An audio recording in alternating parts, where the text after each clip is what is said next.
Hello sir, good afternoon. This is me again, Kimberly Jane Simagataw, and this is my 25th day of OJT in Mahiga Fundasan Kambingan Restaurant.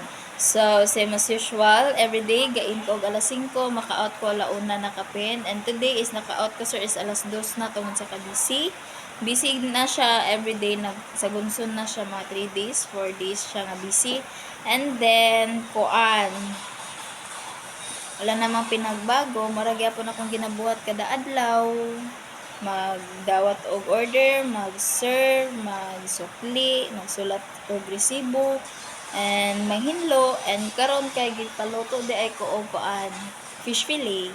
Para po akong giluto fish fillet, and then manghinlo, magmap, manarapo, mang-arrange. Para siya akong ginabuhat everyday siya. Taman sa maka-out ko. Dugay lang ko naka-out karon kay dagan man kay customer. Lain pod kay biyaan ako sila dito nga busy pa kayo. So mo to gatabang pa ko og hinlo. Ito na tabas lang.